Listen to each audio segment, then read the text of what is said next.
কৃষ্ণ কৃষ্ণ শুধু শ্রী কৃষ্ণ।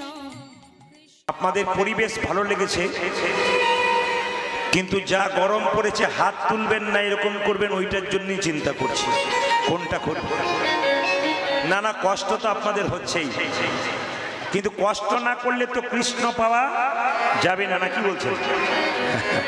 একবার 100% গ্যারান্টি বাবাজি বলেছেন জোরে। হ্যাঁ, এইটা হচ্ছে সমস্যা। আপনি বলছেন 4টা থেকে বসে আছি, কি যে কষ্ট। এমন এমন আসর আছে মুর্শিদাবাদে, বেলা 3টে থেকে আসর দিয়েছে, 10টা থেকে মেয়েরা বসে আছে। সব জায়গাতে এটা হয়। আপনাদের চরণে কোটি কোটি দণ্ডবত প্রণাম রইল, অভিনন্দন জানালাম। কীর্তন কমিটির কর্মকর্তা যারা অক্লান্ত পরিশ্রম করে হরিবাসর করেছেন, তাদের কাছে নিবেদন রইল এই সুন্দর হরিবাসর তৈরি করার জন্য প্রভুর কাছে প্রার্থনা করলাম। শুধু এবছর নয়, এবছরের নেই, প্রতি বছর আপনাদের ভক্তদের পদধূলিতে এই জায়গাটি নবদ্বীপ তথা বৃন্দাবনে পরিণত হোক, এটাই চাই। আমাদের নজর সব দিকে যায়। একজন মা, আস্তে আস্তে, একজন মা প্রথম থেকে গালে হাত দিয়ে বসে আছে। ভগবান কৃষ্ণের ছবি দেখেছেন কোথাও গালে হাত আছে? জোরে বলুন, দেখেন নাই? তাহলে ভগবান কৃষ্ণের ছবিতে ভগবানের কোথাও গালে হাত নাই। যিনি জগৎ সংসার চালাচ্ছেন তার গালে হাত নাই, আপনার গালে হাত কেন? ভাবছো বসে চলবে কিসে? তুমি ভাববার কে? যিনি ভাববার তিনি ভাবছেন, তুমি ভাবো তাকে। সবাই মিলে বলুন রাধা রানী কি। এত জোরে বলবেন যেন ডোঙ্গারিয়া পর্যন্ত যায়। শ্যাম সুন্দর কি, বাহ, বেড়েছে, আরো বাড়বে।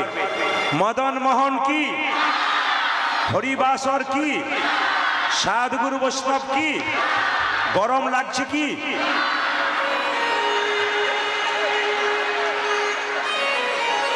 প্রমাণ হয়ে গেল যে আপনার কত ডুবে গেছেন। সবাই জয় বলছেন মানে প্রমাণ হয়ে গেল যে কত ডুবে গেছেন আপনারা। আমি কি বলছি ওদিকে নজর নেই, আপনার ডুবে গেছেন। জোরে বলুন রাধা রানী কি, শ্যাম সুন্দর কি, মদন মোহন কি। হরিনাম শুনবো কেন? কেন গরমে কীর্তন শুনবো? একটা বাচ্চা জন্ম নেবার পর বাচ্চা কি খাবে এ কথা আপনারা কেউ ভেবেছেন? বাচ্চার জন্য জন্মের আগে আপনারা হরলিক্স, ল্যাকটোজেন, নেস্টোজেন কিনে এনেছেন? এই যে ওইদিকে নয়, এনেছেন না। বাচ্চা জন্মের পরে কি খাবে আপনারা কেউ ভাবেন নাই। একজন ভেবেছেন, তিনি ভগবান। কোথায় ভেবেছেন? মায়ের স্তনদুগ্ধে এমন মধুভাণ্ড দিয়েছে পৃথিবীর কোথাও নাই। তাকাবেন, মায়ের দুধটা খুব গরম নয় যাতে বাচ্চার জিভ পুড়ে যাবে, লিমিট দিয়েছে। মায়ের দুধটা খুব ঠান্ডা নয় যাতে বাচ্চার সর্দি লেগে যাবে, ব্যবস্থা করেছেন। মায়ের দুধটা খুব টক নয় যাতে বাচ্চার অম্ল হয়ে যাবে। মায়ের দুধটা খুব মিষ্টি নয় যাতে বাচ্চার সুগার হয়ে যাবে। নদীতে দিলেন জল, গাছে দিলেন ফল, এত ব্যবস্থা তিনি আমাদের জন্য করলেন। আমরা তার জন্য কি করলাম? এই বিচারবোধ যাদের থাকে তিনি মানুষ, আর এই বিচারবোধ যাদের নেই মানুষের মতো হয়েছে কিন্তু মানুষ হতে পারে নাই। তাকাবেন মায়েরা, করোনার সময় একটা গ্যাস সিলিন্ডার, রিভাব হচ্ছে বেশি, মাইকে রিভাব হচ্ছে বেশি। করোনার সময় একটা গ্যাস সিলিন্ডারের দাম কত ছিল? গ্যাস ভগবান যে দিচ্ছে অক্সিজেন ফ্রি, নাকের কাছে একটা মেশিন বসালে তার হিসাব কেউ দিতে পারবে? বলুন, দিতে পারবে? তাহলে তিনি আমাদের জন্য এত কিছু দিলেন, আমরা তার জন্য। আচ্ছা, সারাদিন তো আপনাদের এখন গরমকালের দিনে ফ্যান চলছে, লাইট জ্বলছে, লাইট তো জ্বলে না। তা দিনের বেলায় যে এত বড় লাইটটা দিয়েছেন তার জন্য বিল কে দিতে পারে? তিনি দিয়েছেন। এত করার পর যদি আমরা ভগবানকে ডাকতে না পারি, আমরা ভক্ত হব কি করে? সবাই শুনে নেবেন, যীশু খ্রিস্টের যেদিন জন্মদিন হয় মায়েরা বাচ্চাদের জন্য প্যাকেট কেক কিনে আনেন। জোরে বলুন হ্যাঁ না না? হ্যাঁ বলার পর কথাগুলো বলবেন। কেক কেটে আনেন, কেক কিনে আনেন। বাচ্চারা মাকে জিজ্ঞেস করে, মা কেক কেন? জানিস না কালকে যীশু খ্রিস্টের জন্মদিন? কিন্তু মহাপ্রভু কবে জন্ম নিল এ মাও চিনল না, বাচ্চাও চিনল না, জগতের কেউ চিনল না। তাহলে যিনি মহাপ্রভুর কবে জন্ম হলো এটা জানতে পারলেন না, তাহলে আপনার হিন্দু কুলের জন্ম নিয়ে আপনার কি লাভ আছে? এইদিকে যীশু খ্রিস্টের জন্মদিনে আপনারা কত রকম লাইট দিচ্ছেন, আলো দিচ্ছেন, আর মহাপ্রভুর জন্মদিনে মায়েরা নিতাই চাঁদ কি বেশ। মহাপ্রভু জন্ম নিয়েছিল 1407 শতাব্দের ফাল্গুন মাসের দোল পূর্ণিমা তিথিতে। তাকাবেন মায়েরা, যে উৎসবের পেছনে যাত্রা লেখা থাকে সেই সময় ভগবান মন্দিরে থাকে না। যুক্তিগুলো দেখবেন, যে উৎসবের পেছনে যাত্রা লেখা থাকে ভগবান সেই উৎসবের সময় মন্দিরে থাকে না। দেখে নিন রথযাত্রা, বলুন তো জগন্নাথ সেদিন মন্দিরে থাকে না মন্দির থেকে বেরিয়ে আসে? জোরে বলুন, বেরিয়ে আসে। আচ্ছা বলুন তো জগন্নাথের বেরোবার কি দরকার? মাসির বাড়ি না হয় গেল, কিন্তু জগন্নাথের বেরোবার কি দরকার? জগন্নাথ বলতে চাইছে সবাই তো আমার ভক্ত মন্দিরে যায়, যারা যায় না তাদেরকেও যাতে আমি জগতের নাথ হতে পারি তার জন্য তিনি বেরিয়ে আসেন। যারা অভক্ত তাদের দেখা দেবার জন্য তিনি বেরিয়ে আসেন জগন্নাথ। রাসযাত্রা, ভগবান সেদিন মন্দিরে থাকে না, ব্রজগোপীদের সঙ্গে নৃত্য করবার জন্য মন্দির থেকে বেরিয়ে আসেন, যাত্রা। দোল যাত্রা, ভগবান হোলি খেলবার জন্য ঘর থেকে বেরিয়ে আসে, কেন? ব্রজগোপীদের সঙ্গে আবির মাখানোর জন্য। আচ্ছা তাকান আপনারা, আর একটা হচ্ছে কি ঝুলন যাত্রা, ভগবান দোল খায়, মন্দিরের ভেতরে থাকে না, মন্দিরের বাইরে থাকে। এই জন্য আপনাদের বলে রাখি, দোল পূর্ণিমার দিনে মহাপ্রভু জন্ম নিলেন। কোথায় জন্ম নিলেন? একটা নিম গাছের নিচে। এইদিকে নিম গাছের নিচে। ছেলের নাম রাখলো মা কি? নিমাই। বাবা নাম রাখলেন কি? জগন্নাথ মিশ্র বিশ্বম্ভর। আবার কাঁচা সোনার মতো গায়ের রং, ভক্তরা নাম রাখলেন গৌরাঙ্গ। আবার তিনি যখন কেশব ভারতীর কাছে সন্ন্যাস মন্ত্র নিলেন, নাম হলো শ্রীকৃষ্ণ চৈতন্য প্রভু। শ্রী মানে কি? সুন্দর। কৃষ্ণ মানে কি? আকর্ষণ। চৈতন্য মানে কি? চেতনা। মায়েরা, প্রথমবার বিয়ে হয়েছিল বল্লভাচার্যের কন্যা লক্ষ্মী প্রিয়ার সঙ্গে। দুর্ভাগ্য এইরকমই, সাপে কেটে লক্ষ্মী প্রিয়া মারা গেল। পরের বারে বিয়ে হলো কার সঙ্গে? সনাতন মিশ্রের কন্যা বিষ্ণুপ্রিয়ার সঙ্গে। বিষ্ণুপ্রিয়াকে বিবাহের পরে সচিমাতা বললেন, নিমাই তোর বাবার পিণ্ডটা বড় বৌমার পিণ্ডটা দিয়া। যখনই পিণ্ড দিতে গেল রাস্তাতে পরিচয় হলো ঈশ্বরপুরী, তার কাছ থেকে গোপাল মন্ত্রে দীক্ষিত হলেন মহাপ্রভু। তাকান, ঈশ্বরপুরীর কাছ থেকে মন্ত্র নেবার পর মহাপ্রভু শুধু কৃষ্ণ কৃষ্ণ কৃষ্ণ কৃষ্ণ কৃষ্ণ কৃষ্ণ কৃষ্ণ কৃষ্ণ কৃষ্ণ কৃষ্ণ কৃষ্ণ শুধু কাঁদে। আমি আপনাদের বলতে চাই, যেমন ভিড় করে আপনারা এসেছেন, প্রতিটি শরীরে হিন্দুর রক্ত বইছে। আপনারা হিন্দু, মহাপ্রভুকে কেউ ভুলবেন না। মহাপ্রভুকে যদি কেউ ভুলে তবে তার মৃত্যু হওয়া ভালো। 10 বছর যদি কেউ বাঁচে, যদি কৃষ্ণ ভক্ত হয়, 1000টা ভক্ত তৈরি করে দিয়ে চলে যাবে। আর যদি একজন অভক্ত 100 বছর বাঁচে, ও হাজার হাজার অভক্ত তৈরি করে দিয়ে যাবে। এই জন্য ভক্ত সন্তান জন্মদিন, সংসারে আপনার ভবপারের পথটা পরিষ্কার হবে, আপনার সন্তানের জন্য আরো কৃষ্ণ ভক্ত সন্তানের জন্ম হবে। যে মায়েরা কৃষ্ণ ভক্ত সন্তান জন্ম দেয়, সে মায়ের গর্ভটার নাম রত্ন গর্ভা। মায়েরা, আপনার ছেলে যদি কৃষ্ণ ভক্ত হয় তাহলে বুঝবেন আপনার গর্ভটা রত্ন গর্ভা। কয়েকদিন আগে দক্ষিণ 24 পরগনা একটা আসরে আমি গান গাইছিলাম। আমি চমকে গেলাম একজনকে দেখে। সবাই শুনে নিন। আসরের সামনে বসে আছে ওই মেয়েটাকে আমি দক্ষিণ 24 পরগনা গান করতেছে 5-6 বছর ধরে দেখছি। কাটা ব্লাউজ, কাটা শাড়ি, ছোট ছোট চুল, হালকা সিঁদুর, শাখা নেই, আধুনিকা হয়ে সামনে বসে থাকে, কিন্তু কীর্তন শোনে। আমি মনে মনে বড় রাগ হয়, সামনে ভক্তরা বসেছে, এ কি করছে, হ্যাঁ এ তো বসা উচিত হয় না, মানে মনে মনে রাগ হয়। এবছর দেখতে পেলাম মেয়েটি তিলক নিয়েছে, মালা নিয়েছে, একটা নামাবলী গায়ে নিয়ে হরিবাসরে চুপচাপ বসে আছে। কীর্তনের শেষে প্রণাম করলেন, জিজ্ঞেস করলাম, এ তোমাকে কি দেখলাম গো, তুমি পরিবর্তন হয়ে গেলে কি করে? বলছে, বাবা আমার একটি মাত্র ছেলে আছে, 4 বছর বয়স, খালি হরিনাম করে, বাজার থেকে মাছ মাংস এলে মুখে দেয় না। আমার ছেলে বলে, মা ধুতি পরিয়ে দাও, তিলক করে দাও, ক্লাসে ফার্স্ট বয়, কিন্তু ধুতি পরিয়ে দাও, তিলক পরিয়ে দাও। তখন আমার মনে হলো আমি কত অধম, আমার ছেলে মাছ মাংস খায় না, আমার ছেলে হরিবোল বলে, আর আমি আধুনিকা হয়ে বসে থাকবো। আমি পরিবর্তন হব, আমি আমার ছেলের জন্য কৃষ্ণ ভক্ত হয়ে গেলাম। আমি আপনাদের কাছে নিবেদন রাখলাম, আপনার ছেলেকে ভালো বুদ্ধি দিন, কুবুদ্ধি দেবেন না, সুবুদ্ধি দিন। ধর্মের পথটাকে পরিষ্কার করার জন্য হিন্দুর প্রতিটি বাড়িতে বাড়িতে কৃষ্ণ ভক্ত সন্তানের জন্ম হোক, আমি এইটাই চেয়ে যাই। প্রত্যেকটি আসরে আমি জোর করে বলতে চাই, প্রতিটি হিন্দুর বাড়িতে একটি করে কৃষ্ণ ভক্ত সন্তান হোক।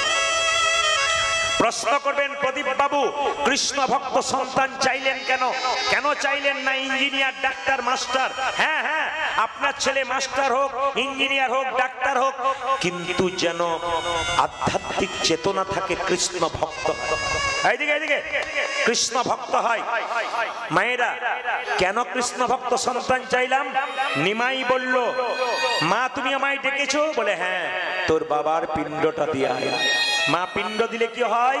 বলে 7 বংশোদ্ধার হয়।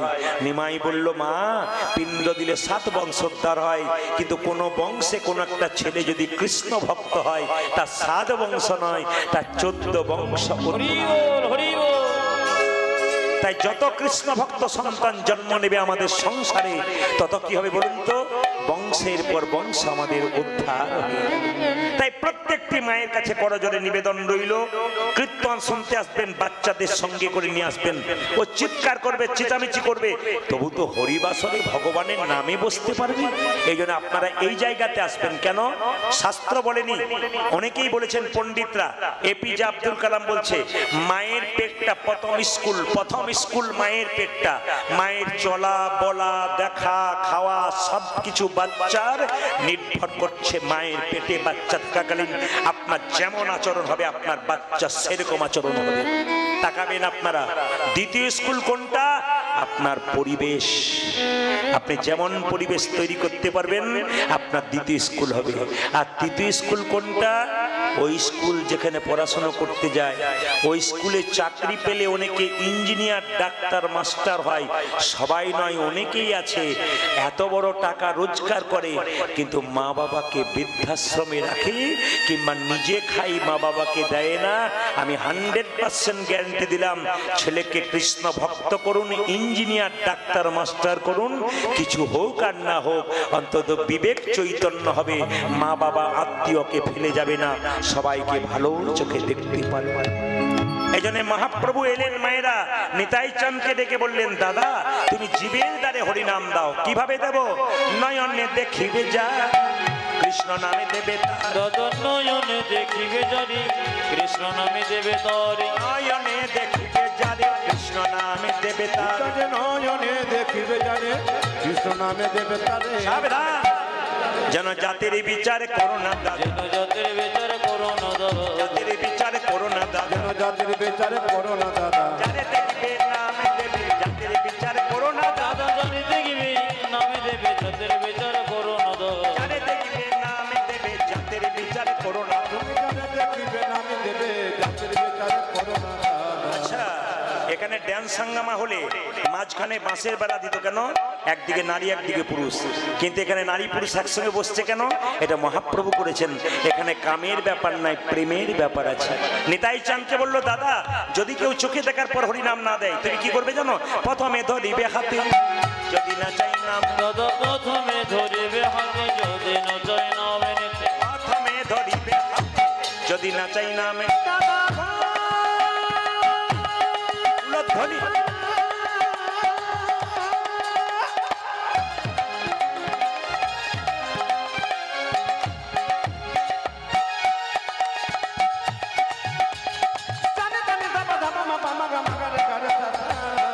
প্রথমে ধরিবে হাতে যদি না চাই না প্রথমে ধরিবে হাতে যদি না চাই না দাদা প্রথমে ধরিবে হাতে যদি না চাই না ও দাদা হাতে ধরে বলবে গো দাদা হাতে ধরে বলবে গো হাতে ধরে বলবে গো হাতে ধরে বলবে বলাবে হরি বলবে হরি হাতে ধরে বলবে হরি তুমি বলবে ঘুরি বলবে ঘুরি হাতে ধরে বলবে গো বলাবে হরি বলবে হরি হাতে ধরে বলবে হরি বলাবে হরি বলবে হরি হাতে ধরে বলবে হরি হাতে ধরার পর যদি কেউ হরিনাম না নেয় তবে শেষ উপায় কি পাছে তারও লোটাইবে পাই ও দাদা ওই গো। দাদা গো পাছে তারো আছে আছে তারো লোটাইবি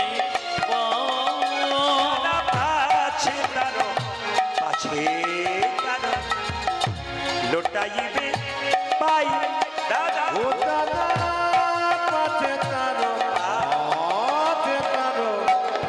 লোটা দিবে বলি পাইয়ে ধরে বলবে হরি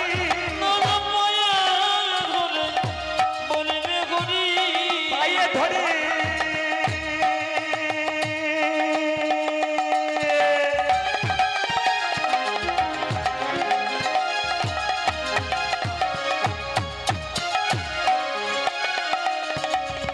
দাদা গো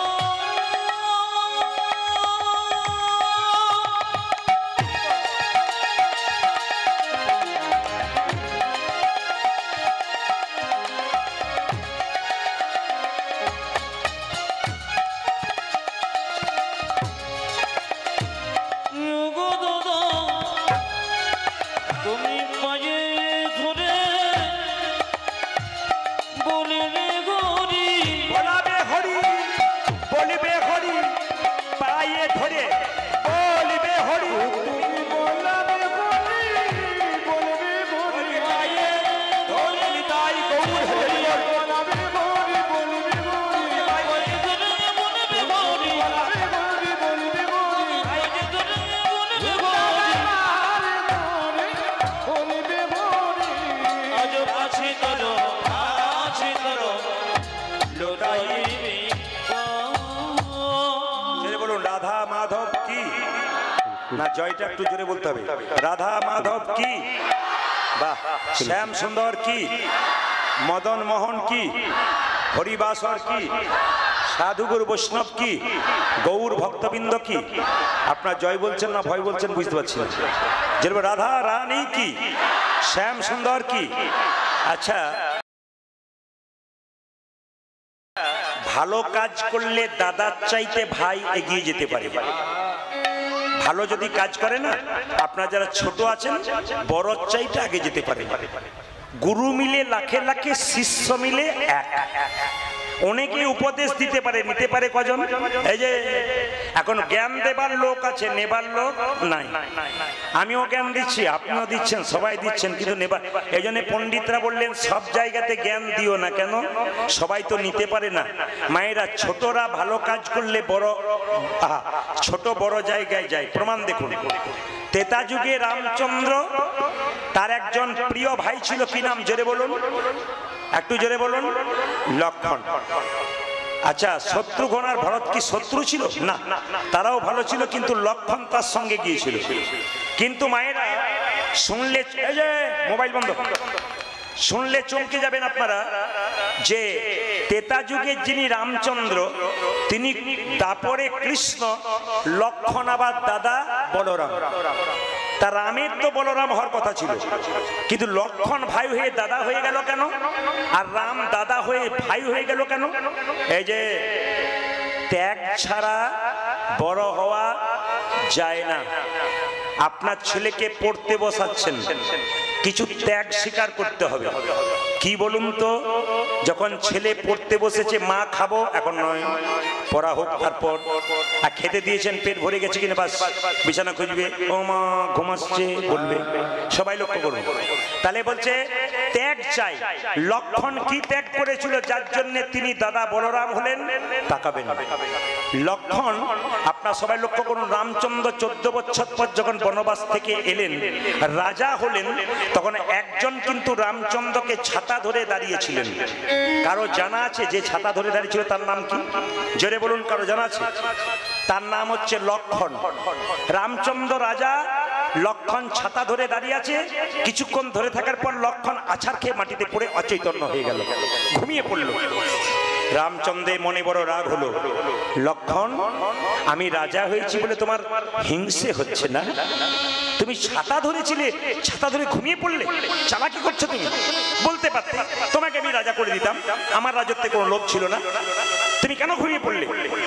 লক্ষণ তখনও জাগে নাই।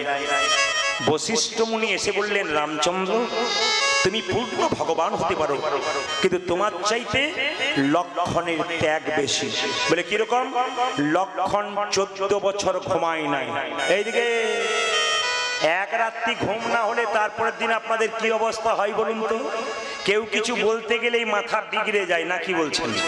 তাকাবেন আমাদের দিকে, আমরা তো 365 দিনের মধ্যে 320 দিন আমাদের কথা বলছি, 2 থেকে 3 ঘন্টা জোট 4 ঘন্টা ঘুম হয়, কোন কোন রাত্রি ফুল ঘুম হয় না। কেন? এই চিৎকার করার পর খালি এপাশ ওপাশ, ঘুম কোনো মতে হয় না। সবাই লক্ষ্য করুন তো। রামচন্দ্র বলল, লক্ষণ তুমি 14 বছর ঘুমাওনি? বলছে না। বলে প্রমাণ? বলে প্রমাণ আছে। দাদা, যেদিন তুমি সীতা মাকে নিয়ে বনবাসে গেলে, আমাকে সঙ্গে করে পর্ণ কুটিরে তুমি আর সীতা মা রইলে, আমি প্রহরী হিসাবে দাঁড়িয়েছিলাম। নিদ্রা দেবী আমার চোখে ভর করতে এলো, আমি ঘুম পেয়ে যাবো বলে নিদ্রা দেবী বারবার আমার চোখে আসতে চাইলো। আমি বাণ মারবার জন্য রেডি হলাম। নিদ্রা, তুমি যদি আমার চোখে আসবে, আমি তোমাকে হত্যা করবো।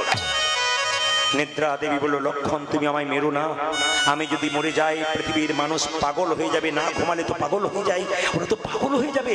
আমি যদি না ঘুমাই, আমি যদি না, আমার যদি মৃত্যু হয়ে যায়, সবাই তো পাগল হয়ে যাবে, আমাকে তুমি মেরো না, কথা দাও। নিদ্রা দেবী, তোমাকে মারবো না, 14 বছর রামচন্দ্রের সঙ্গে বনবাসে থাকবো, 14 বছর তুমি আমার চোখে আসবে না। নিদ্রা দেবী কথা দিল, আমি 14 বছর আসবো না, কিন্তু শর্ত একটা। বলে কি? যেদিন রামচন্দ্র বনবাস থেকে ফিরে যাবে, রাজা হবে, সেই দিন আমি নিদ্রা দেবী তোমার চোখে ভর করব। লক্ষণ বলল, কথা দিলাম। ওগো দাদা, ওই জন্য নিদ্রা দেবী আমার চোখে ভর করেছে, আমি শান্তির ঘুম ঘুমাচ্ছি। বাড়ির কেউ যদি হসপিটালে ভর্তি থাকে, বাড়ির কারো ঘুম হয় না। হসপিটাল থেকে যখন বাড়ি আসে, তখন শান্তির ঘুম সবাই ঘুমায়। যাক বাবা, ফিরে এলো লক্ষণে। লক্ষণ বলল, দাদা আমি 14 বছর নারী মুখ দেখি না। চুপ করো তুমি। সীতা মায়ের সঙ্গে সবসময় ছিলে, তুমি সীতার মুখ দেখোনি? বলে না। বলে প্রমাণ কি? হনুমান কিন্তু লক্ষণকে কাকা বলতো। রামকে বললো, প্রভু লক্ষণ কাকা ঠিকই বলেছিল। বলে কেন? লক্ষণ কাকা সত্যি মায়ের মুখ 14 বছর দেখে নাই। প্রমাণ কি? যেদিন সীতাকে রাবণ হরণ করে নিয়ে গেল, সেই দিন সীতা কানের দোল রাস্তায় ফেলেছিল, যাতে চিনতে পারে কোন দিকে নিয়ে গেছে। মাথার মুকুট ফেলে দিয়েছিল, গলার হার ফেলে দিয়েছিল, পায়ের নুপুর ফেলে দিয়েছিল।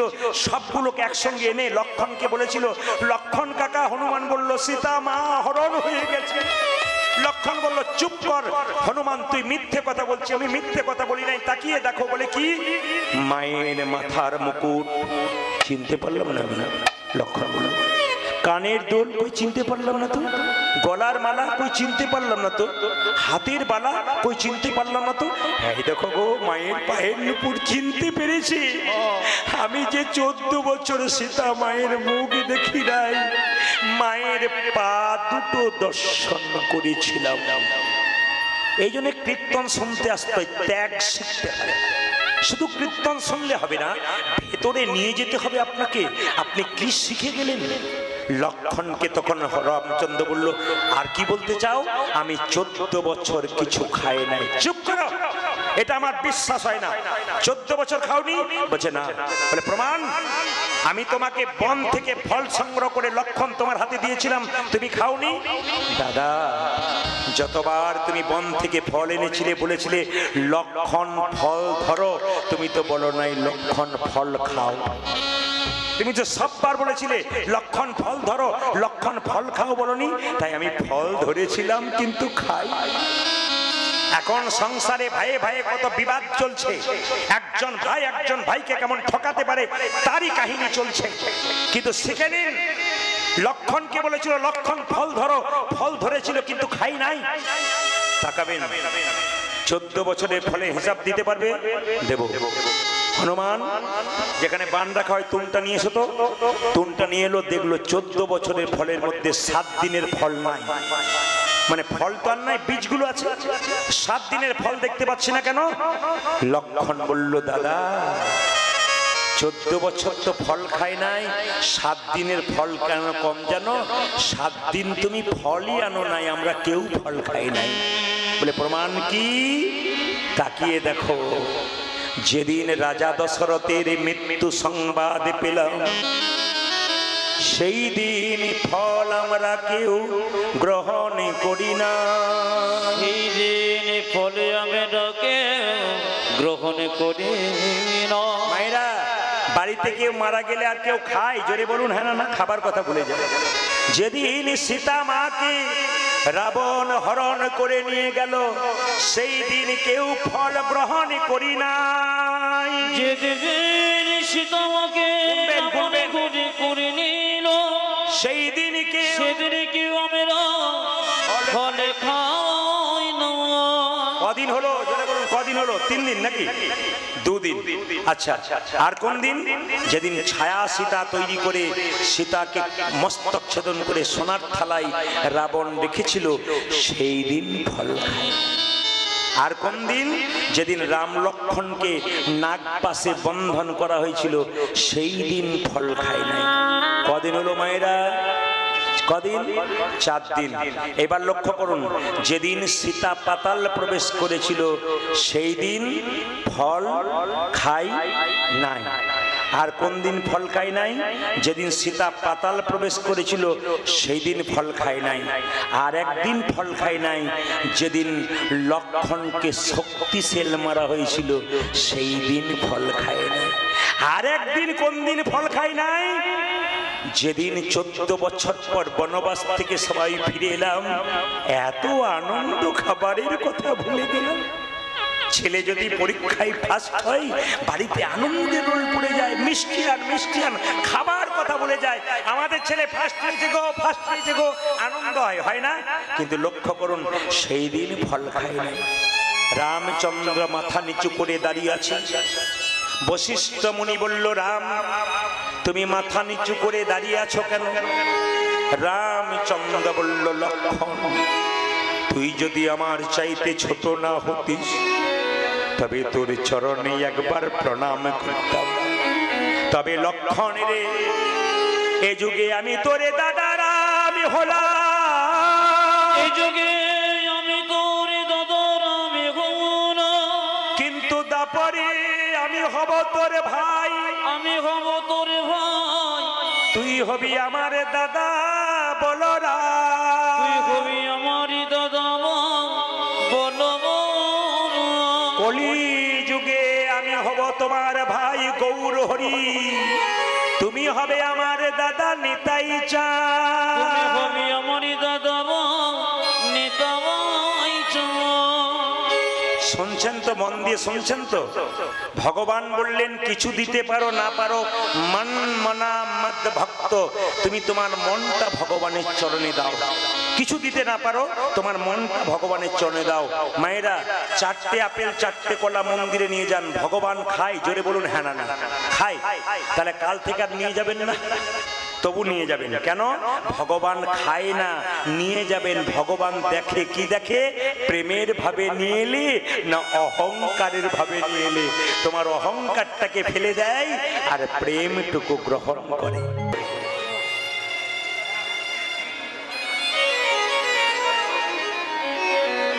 হরে কৃষ্ণ।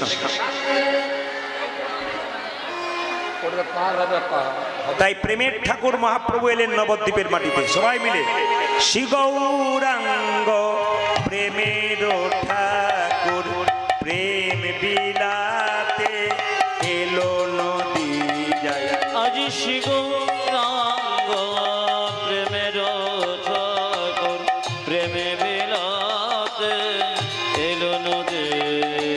শ্রী গৌরাঙ্গ প্রেমের ঠাকুর প্রেম বিলাতে এলো নদী যায়। আজ শ্রী গৌরাঙ্গ প্রেমের ঠাকুর প্রেম বিলাতে এলো নদিয়ায়। রাধা প্রেমে গড়া তনু কেবল রাধা প্রেমে গোরা কোনো রাধা প্রেমে গড়া তনু আজ রাধা প্রেমে গড়া তনু। অন্তরে যার শ্যাম